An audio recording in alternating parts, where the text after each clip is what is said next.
आत्मविश्वास, कठिन परिश्रम, सकारात्मक दृष्टिकोण किसी भी सफलता को पाने के लिए बहुत ही ज़्यादा ज़रूरी है। नमस्कार आप सभी को, मैं हूं मोनिका रोहिला और स्वागत है आपका मेरे YouTube channel study with Mona 11 में। तो कल हमने बात करी थी स्थानीय स्वशासन सीटेट की परीक्षा हेतु हम ये वीडियो बना रहे हैं और आज का टॉपिक होगा मेरा ईवीएस सोशल स्टडी से रिलेटेड एनसीएफ। ये एनसीएफ क्या है, जिस पर मैंने इवेल्युएट किया था कि सीटेट एक ना एक या दो प्रश्न जरूर इस पर पुटअप करता है। तो एनसीएफ क्या है? नेशनल करिकुलम फ्रेमवर्क, राष्ट्रीय पाठ्यचर्या की रूपरेखा। ये राष्ट्रीय पाठ्यचर्या की रूपरेखा किसके द्वारा तैयार की जाती है, इसका क्या उद्देश्य है, ये कैसे कार्य करती है, हम इस पर आज चर्चा करेंगे। आई होप इस वीडियो को देखने के बाद इस टॉपिक से रिलेटेड जो भी क्वेश्चन सीटेट में आएंगे आप काफ़ी हद तक उसे सही कर पाएंगे, ऐसी मेरी उम्मीद है, ऐसी मेरी कामना है। तो सीटेट का क्या उद्देश्य था लाने का भारत में स्कूली शिक्षा किस तरीके से होनी चाहिए, कैसे होनी चाहिए। तो एनसीएफ एक मार्गदर्शक के रूप में कार्य करती है या करता है। इसे तैयार कौन करता है? एनसीएफ को, नेशनल करिकुलम फ्रेमवर्क को तैयार कौन करता है? तो तैयार करता है एनसीईआरटी। इसे तैयार करता है, जिसका क्या कार्य है? एनसीईआरटी का क्या कार्य है? एनसीईआरटी का कार्य बुक्स बनाना, पाठ्यक्रम बनाना, टीचिंग की टेक्निक्स डेवलप करना कि कैसे पढ़ाना चाहिए और असेसमेंट करना।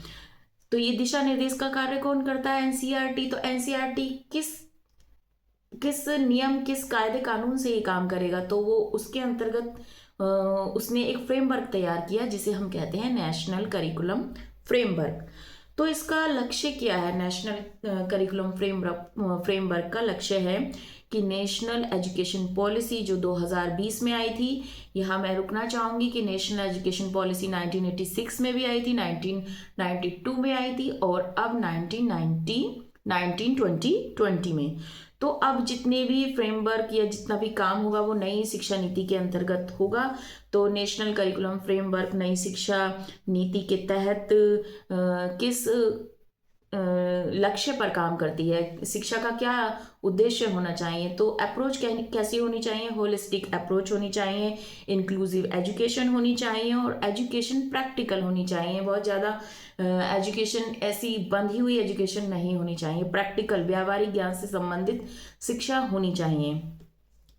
अब हम बात करेंगे कि मतलब व्यावहारिक ज्ञान से मतलब है कि रटने की बजाय बिना बोझ के सीखना, रटना नहीं। रटन तो विद्या पर अब काम नहीं होगा, ये बहुत पहले होता था, अब नहीं होता है। तो दृष्टिकोण कैसा होना चाहिए? एनसीएफ के अकॉर्डिंग शिक्षा का दृष्टिकोण अब जो है वो बहुविषयक होना चाहिए। किसी एक विषय पर आधारित शिक्षा अब नहीं चलेगी।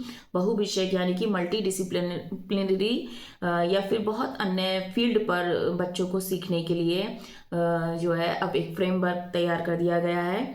किसी एक विषय पर डिपेंड ना होकर अन्य विषयों पर भी सीखना, प्रेरित करना।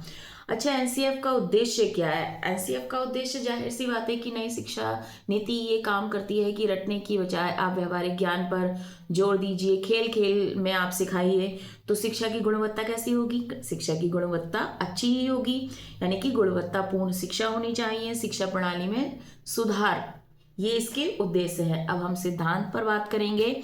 सिद्धांत एनसीएफ 2005 और एनसीएफ 2023। हाँ, ये एक पॉइंट है कि एनसीएफ 2005 और एनसीएफ 2023 में थोड़ा बहुत फर्क है। तो एनसीएफ 2005 के क्या सिद्धांत, क्या प्रिंसिपल्स बनाए गए थे कि सीखने को कैसा होना चाहिए? सीखना एक आनंदपूर्ण माहौल में होना चाहिए, यानी कि सीखने को आनंददायक बनाना, बच्चों का सर्वांगीण विकास करना जिसमें मेंटल, फिजिकल, कॉग्निटिव यानी कि इमोशनल डेवलपमेंट बच्चों का होना चाहिए। आप किसी ये नहीं कि आपने केवल बच्चों को ज्ञान से संबंधित नहीं, आप बच्चों का सर्वांगीण विकास ही नई शिक्षा नीति या एनसीएफ के अंतर्गत अब रखा गया है।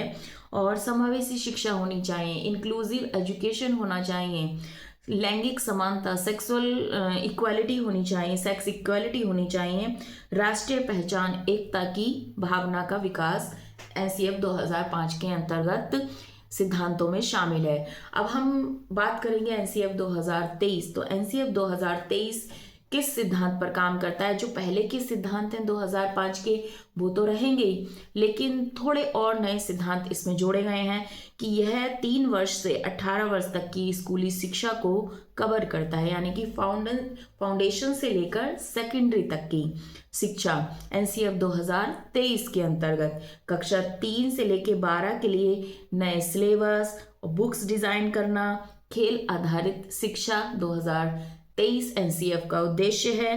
क्लास 9 to 10 में कम से कम 2 भारतीय भाषाओं के साथ साथ एक और अन्य भाषा भी सीखने पर जोर देने पर काम करते हैं, यानी कि 2 लैंग्वेज तो आपको सीखनी ही सीखनी है, एक अन्य आप बाहर की लैंग्वेज भी सीखेंगे।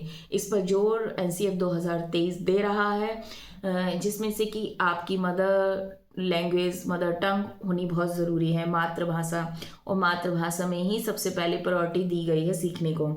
फिर आप आता है कि आलोचनात्मक सोच को डेवलप करना, यानी कि सोच आपकी एक जैसी नहीं होनी चाहिए, आलोचनात्मक, क्रिटिकल आप सोचें चीज़ों को, उसका पॉजिटिव पॉइंट, उसका निगेटिव पॉइंट, तभी आप एक सही सार पर पहुंच पाते हैं।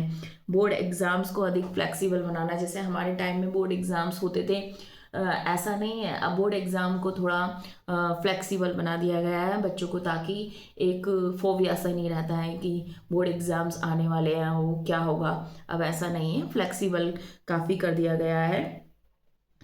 और एनसीएफ तो हमने ये जाना कि एनसीएफ 2005 के सिद्धांत क्या रहे, एनसीएफ 2023 में सिद्धांत क्या रहे, थोड़ा बहुत अंतर है। 2005 के इंक्लूड करके और नए सिद्धांतों को जोड़कर ही 2023 के सिद्धांत बनाए गए हैं, उसी पर अब जो है काम हो रहा है। तो इससे संबंधित कोई ना कोई प्रश्न सीटेट के पेपर में आपको जरूर से जरूर मिलेगा, तो थोड़ा सा पढ़कर, थोड़ा सा सोचकर प्रश्न का जवाब दीजिएगा। संक्षेप में हम कह सकते हैं कि एनसीएफ एक ऐसा ढांचा है जो ये तय करता है कि भारत में बच्चों को क्या और कैसे सीखना चाहिए, पढ़ाया कैसे जाना चाहिए, ताकि 21वीं सदी में एक नई ऊर्जा तैयार हो सके। तो 2023 जो एनसीएफ है उसमें एक दो पॉइंट और रह गए हैं कि जो मैंने नोट डाउन किए थे एक्चुअली, कि कक्षा 6 से व्यावसायिक शिक्षा, वोकेशनल एजुकेशन और इंटर्नशिप पर जोड़ने पर जोर देती है एनसीएफ 2023। और माता पिता और समुदाय की भागीदारी को भी शिक्षा में बढ़ाया जाना चाहिए एनसीएफ 2023 फ्रेमवर्क के अंतर्गत। तो आई होप आपको इस टॉपिक से काफ़ी हद तक क्लियर हुआ होगा कि एनसीएफ की बैकग्राउंड क्या थी, एनसीएफ किसके द्वारा तैयार किया जाता है, और एनसीएफ के उद्देश्य क्या है, एनसीएफ का लक्ष्य क्या है, एनसीएफ के सिद्धांत क्या है। तो मैं एक बार और इसे दोहरा देती हूँ कि एनसीएफ का एकमात्र उद्देश्य है कि भारत में स्कूली शिक्षा किस तरीके से होनी चाहिए, कैसे तय होनी चाहिए, ये तय करती है, एनसीएफ तैयार करती है। एनसीएफ तैयार करता है एनसीईआरटी। एनसीईआरटी का उद्देश्य है, एनसीईआरटी का काम है पाठ्यक्रम और बुक्स तैयार करना, टीचिंग टेक्निक्स तैयार करना, असेसमेंट को निर्देशन देना, और होलिस्टिक अप्रोच पर काम करना, इंक्लूसिव एजुकेशन पर काम करना, प्रैक्टिकल एजुकेशन पर काम करना, अर्थात रटने की बजाय जो है बिना बोझ के सीखना।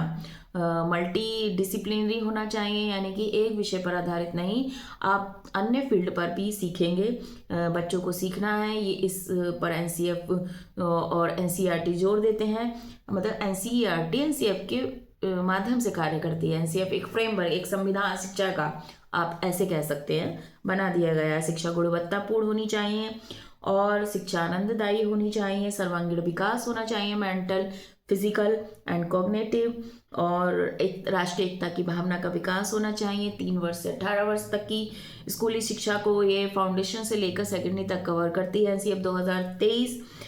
खेल आधारित शिक्षा होनी चाहिए और 3 भाषाओं का कम से कम आपको ये सीखना है। 2 भाषाएं भारतीय होनी चाहिए, 1 भाषा आप बाहर की सीख सकते हैं, कोई सी भी भाषा। तो इस पर एनसीएफ 2023 जोर दे रही है, ये बात को आप ध्यान रखिएगा। 2 भाषा प्लस 1 भाषा, यानी कि 2 भारतीय और 1 दूसरी भाषा। और बोर्ड एग्ज़ाम्स को लचीला करना। कक्षा 6 से ही व्यवसायिक शिक्षा स्टार्ट हो जाती है, वोकेशनल एजुकेशन और इंटर्नशिप पर जोर देना। माता पिता और समुदाय की भागीदारी को नई शिक्षा नीति के अंतर्गत जोड़ना। आई होप आपको इस टॉपिक से काफ़ी हद तक क्लियर हुआ होगा। नेक्स्ट टॉपिक पर फिर मिलते हैं, तब तक के लिए धन्यवाद।